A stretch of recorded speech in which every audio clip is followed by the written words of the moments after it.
जय हिंद दोस्तों, मैं हूं मेजर गौरव आर्य और आप देख रहे हैं मेजरली राइट। दोस्तों, मैं इतने सालों से, कितने साल हो गए, 2016 में पहली बार मैं टीवी में आया था और आपने हर समय देखा कि मैं बात करता हूं जियोपॉलिटिक्स की, मैं बात करता हूं नेशनल सिक्योरिटी की, मैं बात करता हूं फॉरेन अफेयर्स, फिर फौज की, ऐसी बातें करता हूं। अगर कल मैं आपके सामने पॉलिटिक्स की बातें करना शुरू कर दूं या फिल्मों की बात करना शुरू कर दूं या स्पोर्ट्स की बात शुरू कर दूं तो आप लोग हो जाएंगे कंफ्यूज कि मेजर साहब क्या है, तबीयत ठीक है, बीमार तो नहीं हो गए। यही सोचेंगे ना आप कि अचानक ये ट्विस्ट क्यों हुआ, टर्न क्यों हुआ। जैसे आप मुझे उस रूप में एक्सेप्ट नहीं करेंगे, फ्रांस में भी यही गड़बड़ हो गई। फ्रांस में क्या गड़बड़ हो गई? एक फ्रांस ने, अच्छा फ्रांस अवाउडली सेक्युलर स्टेट है। एक तो हम लोग जैसे कहते हैं कि इंडिया कहता है कि सेक्युलर, यानी कि हिंदू मुस्लिम सिख ईसाई आपस में है भाई भाई, ये इंडिया का डेफिनेशन है। यानी कि रिलीजन के बेसिस पे, धर्म के बेसिस पे भेदभाव नहीं होगा। ये भारत का फंडा है सेक्युलरिज्म का। फ्रांस का फंडा सेक्युलरिज्म का अलग है। फ्रांस कहता है एब्सेंस ऑफ रिलीजन, यानी कि आप किसी भी चीज में आपका धर्म पब्लिक प्लेस में ना दिखे। अगर औरतें अबाया पहनती हैं, हिजाब पहनती हैं, पब्लिक प्लेस में ना दिखें। पब्लिक प्लेस में, राइट, अगर आपने कोई बड़ा सा क्रॉस पहना है, अगर आपने अंदर पहना है और वो छुपा है तो कोई जाहिर सी बात है आपकी चेकिंग नहीं करेगा, लेकिन अगर आपने बाहर कोई क्रॉस पहना है उस पर भी फ्रांस को ऑब्जेक्शन है, क्योंकि France is a Christian country. लेकिन फिर भी वो कहते हैं कि सेक्युलर स्टेट है हमारा, they take great pride in it यार। ठीक है, सेक्युलरिज्म, इस पे फ्रांस बहुत दे टेक ग्रेट प्राइड। अच्छा, स्टोरी क्या हुई कि एवरोस करके एक स्कूल है जो फ्रांस ने फंड करा। फ्रांस ने ये स्कूल फंड करा। एवरो स्कूल क्या है? ये मुस्लिम स्कूल है। अब ये फिर से आया हेडलाइंस में, क्यों आया? क्योंकि फ्रांस ने इसकी फंडिंग रोक दी। अब मैं आपको कुछ इसका डेटा बताता हूं, फिर हम बहसबाजी करेंगे दोस्तों इसमें, फिर अपनी राय में आपको बताऊंगा। ये फ्रांस का बिगेस्ट मुस्लिम हाई स्कूल है। इसमें 800 से ज्यादा विद्यार्थी हैं, वो पढ़ते हैं। और ये फ्रांस के साथ ये नॉर्दर्न सिटी ऑफ लिल या Lille, I don't know how to pronounce this, ठीक है ना, ये 2008 से इसको फंडिंग मिल रही है। इंटीरियर मिनिस्ट्री ने बोला है कि स्कूल सफर कर रहा है एडमिनिस्ट्रेटिव एंड फाइनेंशियल डिसफंक्शन, जबकि फ्रांस वाले पैसा दे रहे हैं इसको। एडमिनिस्ट्रेशन इसका गड़बड़ है, फाइनेंशियल या पैसा वैसा खा लिया होगा प्रिंसिपल साहब ने। और some teachings did not align with French republican values. अब फ्रेंच रिपब्लिकन वैल्यूज हैं कहां? क्या है फ्रेंच रिपब्लिकन वैल्यूज और वो हैं कहां पे? दूसरी चीज, जब मैं कहता हूं फ्रेंच रिपब्लिकन वैल्यूज हैं कहां, स्कूल में कहां है? यही फ्रांस भी कह रहा है। लेकिन मैं फ्रेंच वालों से, ये जो फ्रांस के जो लीडर्स हैं ना, राइट, मैं उनसे एक सवाल पूछना चाहता हूं। यार, जब तुम सेक्युलर हो और तुम ये कहते हो कि सेक्युलरिज्म जो तुम्हारी डेफिनेशन है that is almost absence of religion, आप मानते ही नहीं। आप कहते हो कि रिलीजन आपका प्राइवेट मामला है, घर पे करो यार। तुम हिंदू मुस्लिम सिख ईसाई हो, बहुत अच्छी बात है, गुड फॉर यू, घर के अंदर बैठो, बाहर आके ड्रामा मत करो, यही कहते हो। फिर तुमने एक इस्लामिक स्कूल को पैसे क्यों दिए? वही चीज है कि कल मेजर गौरव आर्य ये बोले कि मैं तो, जो चुनाव हुए ना 4 स्टेटों में या 5 स्टेटों में, मैं उसके बारे में आपको बताऊंगा कि क्या चल रहा है।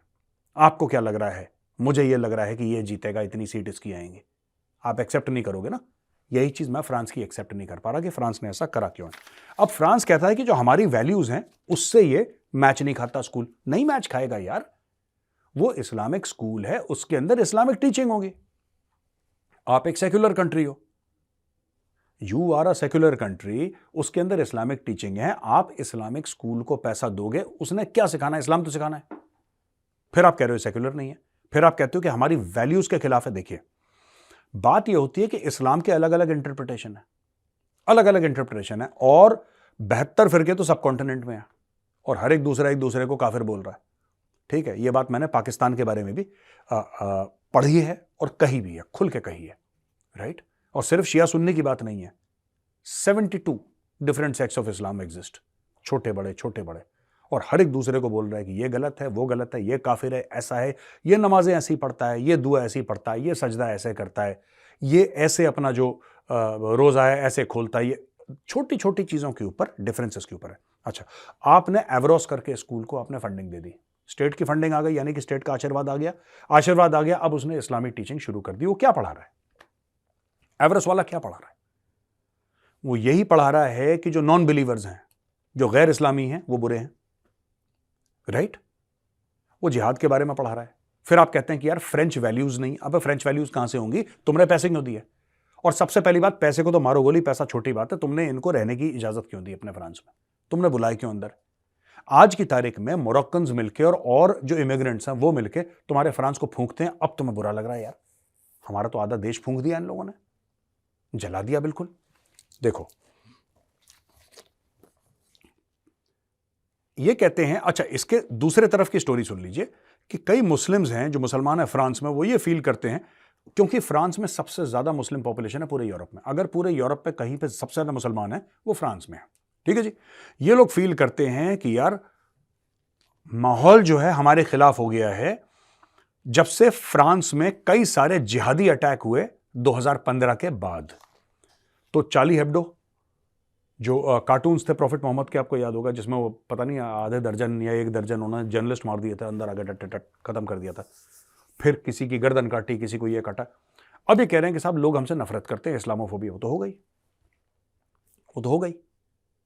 देखो, एक ना कई मुस्लिम से मेरी बातचीत चल रही है, मेरे दोस्त भी हैं, बड़े प्यारे दोस्त हैं, मेरी उनसे बात चलती है, वो कहते हैं कि यार मुस्लिम्स को ना टारगेट करा जा रहा है। तो मैंने बोला भैया कैसे टारगेट करा जा रहा है मुसलमानों को? कह रहे हैं यार इस तरीके से टारगेट करा जा रहा है कि हिटलर ने इतने लोग मारे, हिटलर को तो कोई क्रिश्चियन टेररिस्ट नहीं बोलता, हिटलर को कोई क्रिश्चियन टेररिस्ट नहीं बोलता, आप इसको इस्लामिक टेररिज्म या इस्लामिस्ट टेररिज्म करके क्यों बोलते हो? इससे मजहब का नाम। मैं आपको एक बात बताता हूं, हिटलर तो सबसे बुरा आदमी था। आई थिंक पिछले 1000 साल में या पिछले 500 साल में अगर कोई सबसे घिनौना, सबसे बदतरीन, सबसे बुरा इंसान था, वो एडोल्फ हिटलर था। He was the worst of the worst, right? लेकिन हिटलर ने कभी भी किसी देश पे अटैक इसलिए नहीं करा कि मैं ईसाई हूं, उसने क्रिश्चियनिटी का नाम इस्तेमाल नहीं करा। उसकी फिलॉसफी जो थी वो नेशनलिस्ट सोशलिज्म थी, जो नाजी पार्टी थी, नेशनल सोशलिस्ट्स, उसकी फिलॉसफी अलग थी हिटलर की। तो जिस तरीके से आप अपने आप को पब्लिकली आइडेंटिफाई करोगे, आप पब्लिकली आइडेंटिफाई हो जाओगे, राइट? अगर मैं ये बोलूं कि मैं इस समय ये डार्क ग्रे या चाकोल ग्रे शर्ट पहना हूं, और जो मुझे डार्क चाकोल ग्रे शर्ट पहना हुआ नहीं मिलेगा, मैं उसको जान से मार दूंगा, तो लोग मुझे बोलेंगे कि यार this killer who is wearing the dark charcoal grey shirt, he is a dangerous guy, यार ये कातिल है, ये लोगों को मारता है। वो ये नहीं बोलेंगे हिंदू है, मुसलमान, ऐसे कि आप जैसा अपने आप को आइडेंटिफाई करेंगे वैसा लोग आपको पकड़ लेंगे। अब ये जितने भी फ्रांस में अटैक हुए हैं, राइट, अभी लेटेस्ट अटैक है, वो टीचर को मार दिया, उसने क्या चिल्लाया? अल्लाह अकबर। वो जो बंदा मार रहा था उसने बोला अल्लाह अकबर, उसने गर्दन काट दी। जब उस औरत की चर्च के सामने गर्दन काटी थी, आई थिंक साल भर पहले, उसने भी बोला अल्लाह अकबर। तो यार जब आप ऐसी चीज बोलोगे, फिर लोगों का कत्ल करोगे, तो डर का माहौल बैठेगा कि यार अगर ये अल्लाह अकबर कोई बोल रहा है, मैं लोगों की सोच की बात कर रहा हूं, फ्रांस की सोच की, मैं अपनी सोच की बात नहीं कर रहा, I am talking about the French point of view. अगर फ्रांस में ऐसा कोई बोलेगा, जाहिर सी बात है लोग डरेंगे, और जब डरेंगे उसका रिएक्शन होगा, और रिएक्शन क्या होगा? रोको इमिग्रेशन, और जो है इनको भी बाहर निकालो। आप कभी भी ये गलती मत करना, ये सोच के कि आप किसी देश में पैदा हो गए हो, आपके माँ बाप कहीं बाहर से आए हैं, आप किसी देश में पैदा हो गए हो, तो आप वहीं पे बने रहोगे दामाद बन के, और कोई आपको छेड़ नहीं सकता। कभी इस गलतफहमी मत रहना। इंग्लैंड ऑलरेडी अपने रूल बना रहा है, कुछ खटपट हो रही है, लेकिन रूल सेट हो जाएगा। रवांडा से उनकी बात हो गई है, रवांडा से ये बात हो गई कि जितने भी इमिग्रेंट्स हैं हम रवांडा भेज रहे हैं। आपको क्या लगता है और किसी देश से इनकी बात नहीं चल रही होगी? क्या यही मॉडल फ्रांस यूज नहीं कर रहा होगा? यहां पे तो कुछ लोगों ने यह बोला है कि आप इतने 1000 पाउंड लो और वापस चले जाओ। ये भी स्कीम चल रही है। अब जो लोग हैं, ये पूरे देश विदेश के जितने भी लोग हैं, वेस्टर्न कंट्रीज के, ये हो गए पस्त, ये परेशान हो गए, इन्होंने माफी मांग ली है, इन्होंने हाथ जोड़ लिए, बॉस अब नहीं होगा। तो कोई अपना इमिग्रेशन कोटा हाफ कर रहा है, कोई ये कह रहा है कि हम चेक करेंगे। चेक तो बेवकूफों, तुम्हें पहले करना चाहिए था जब वो अंदर आ रहे थे। अब तुम रो रहे हो कि हमने इस स्कूल की फंडिंग बंद कर दी क्योंकि यहां पे उल्टी सीधी चीजें सिखाते हो। तो आपको क्या लगा था? आपको क्या लगा था? मैं फ्रेंच लोगों से पूछ रहा हूं, आपको क्या लगा था? What did you think would happen when you fund an Islamist school? What did you think they would teach their maths, science, physics? अब आपको बड़ा सरप्राइज लग रहा है। Anyway, better late than never. ठीक है, आपने फैसला कर दिया, आप फैसले पे अमल करिए।